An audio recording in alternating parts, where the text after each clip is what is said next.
natural, né, até comum mesmo na palavra espírita, uma coisa separada. Eu acho que o mente faz muito mais sentido pelo pouco que eu entendi do Jonas, porque ele vê a coisa no sentido integral, né, ele não separa, né, é uma coisa única. É isso?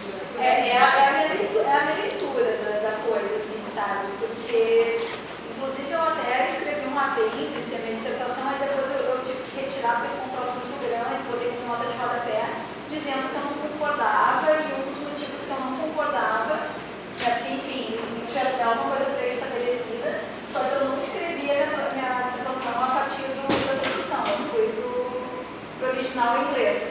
E aí eu coloquei lá que, enfim, que eu não concordava, mas que eu ia usar a palavra adotada pela tradução, porque é a palavra corrente, mas eu sempre, quando eu tive que usar a palavra, eu botava aspas e nota de rodapé, olha, eu não concordo, e eu vou discutir essa, sabe? Mas isso é uma coisa que não vai ser nesse momento aqui, porque não é uma dissertação sobre isso. Ai, a Margarete está querendo falar. Se a experiência ontológica, a capacidade imaginativa, como nós chegamos a esse estado de coisas, se o Silvana fala sobre isso, entendi, só para completar. Se no caso essa liberdade nossa, ela não está em vez de permanecer na existência, está em interromper a existência na realidade. A imaginação, Essa nossa imaginação como diferença ontológica, sim, porque ele dá mais importância, aliás, a Spinoza também enfatiza bastante a meditação, com esse decora a relação também, mas ficou uma pergunta muito grande. Enfim, aqui na nossa imaginação, como esse caráter de diferença ontológica tem nos levado, se é uma ilusão da existência, se nós estamos fazendo essas coisas, entende? então, daí quando você pega no âmbito humano essa questão dessa diferença ontológica pela imaginação e por esse grau maior de liberdade galgado, necessariamente você traz junto uma liberdade maior, né? Porque você tem essa capacidade e junto com isso vem a responsabilidade, que é algo que você daí só poderia falar de uma responsabilidade em âmbito humano. Então, acho que justamente pelo poder imaginativo, é muito interessante que o Jonas, eu não sei se já deu os escritos dele, ele tem vários artigos sobre de casa. então, ele escreveu muita coisa que foi publicado, Lasting, não lembrar como é que escreve, Hastings Center, que é um centro de estudo ético de Nova York. Aí o Jonas ele tem vários artigos que foi publicado nesse lugar. E artigos sobre a questão da técnica, né? Muitos artigos sobre a questão da técnica. E o Jonas, ele fala que justamente essa coisa da capacidade imaginativa, aí tem uma ligação com o Homo faber. É muito interessante, eu esqueci o nome do artigo, mas se você olhar lá nesse Racing Center, tem vários artigos do Jonas. Dessa coisa da capacidade, ele coloca assim, o Homo é a antropologia do Hans Jonas, né, que ele pega os três homos, então o Homo faber, o Homo pictor e o Homo sapiens. Que essa capacidade imaginativa, né, ali, do Homo pictor, ele se transformou em Homo faber, né, e depois foi para o Homo sapiens, assim, mas que tipo, já estava ali num germe primordial, a capacidade do Homo faber e do Homo sapiens já estavam no Homo pictor. E aí, com o Homo faber, com a capacidade imaginativa, tu imagina coisas e começa a construir, enfim, a tua capacidade de imaginação, ela ganha materialidade, né, para construir artefatos. E a partir daí tu já começa a ter toda uma questão de responsabilidade também para entrar lá no Homo sapiens, a responsabilidade propriamente dita, mas o Homo faber ele já é o cara que começa a construir as coisas. E o Homo sapiens é o cidadão que vai construir bomba, né? Então, aí já entra essa noção de responsabilidade. Mas esses dois já estariam inclusos no Homo pictor, nessa capacidade imaginativa. Tudo que ele coloca, ele tenta fugir da tradição, né? Porque é difícil falar em animal racional, animal que fala, qualquer coisa assim. E ele buscou nessa coisa da imagem, porque ele achou que na imagem já poderia justificar muita coisa a partir daí, porque para ser referenciar uma imagem como imagem, você já tem que ter o mínimo germe dessas coisas que a gente vai chamar depois de racionalidade, enfim, capacidade para construir objetos, que até quando tu vai fazer o desenho na caverna, você tem já Isso já é uma representação. Você tem um controle motor, né, que vai ser o controle motor depois que vai te permitir construir um objeto. Não sei se você respondeu. Posso falar só uma coisinha aí, Margareth? Colocar a existência em risco é uma coisa decorrente da hegemonia da tecnociência a partir dos últimos 2 séculos para cá e que fica mais aguda depois da Segunda Guerra Mundial, né? Então, assim, Jonas fala que essa foi uma certa embriaguez, né? O homem alcançou um poder tão grande com o desenvolvimento técnico-científico que ele perdeu a noção de para que fazer isso.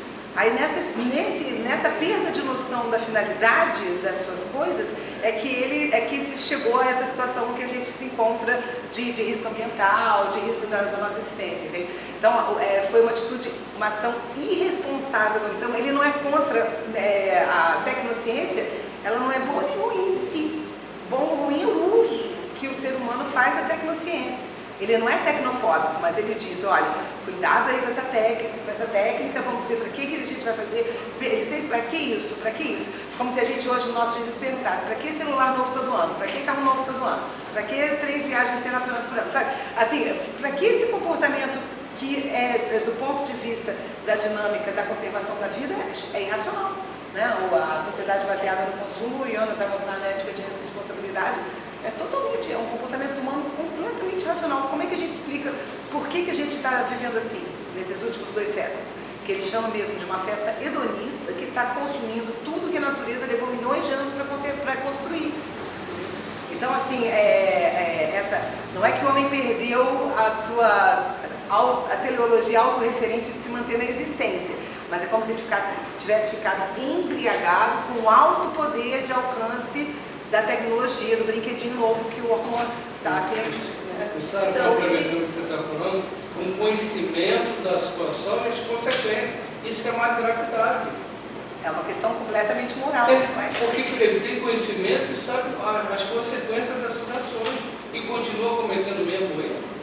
Ele fala, tanto que ele até vai complementar o que a Sara estava falando, que acho que no princípio de responsabilidade que ele fala que o Homo sapiens se tornou refém do Homo faber, né? Porque na verdade fica fabricando um monte de coisa e já não pensa mais sobre o que está fabricando. Acho que tinha uma questão mais. Eu queria entender melhor se por parte do Jonas sobre a questão do movimento em relação aos entes orgânicos. Porque até o pensamento antigo de tradição aristotélica, o movimento é gravitativo com uma dinâmica teleológica. Com a idade moderna, esse movimento vai ser, além de quantitativo, ele vai ser evolucionista, sobretudo a partir do Darwin. Darwin não é moderno, Darwin é contemporâneo. Deixa eu terminar. Nessa proposta de diálogo entre o Darwin e o Aristóteles, não ficou claro para mim a questão do movimento enquanto uma mudança qualitativa do ente, entende? Do ente orgânico. Uma determinada espécie, seja vegetal, animal ou ser humano, que muda qualitativamente, que necessariamente muda qualitativamente, porque um elefante vai mudando ao longo dos milênios, ele vem, é uma desembocadura de milênios de mudança, e como que fica, como é a questão do movimento nesse tipo de movimento, um movimento evolucionista, e não um movimento teleológico, como vai na tradição antiga. Então, na verdade, assim, a tradição antiga, o movimento, né, um corpo que estava em dever para atingir uma perfeição. Mas aí na modernidade, o movimento ele passa a ser um movimento de deslocamento no espaço-tempo newtoniano, né? E o Darwin, pelo que eu entendi das leituras que eu fiz, ele nem fala dessa questão do movimento. O Jonas que retoma essa questão a partir da leitura dele do Aristóteles, do Newton e do próprio Darwin. Mas aí eu acho que, só para ver se eu entendi essa pergunta, você quer saber como se dá a mudança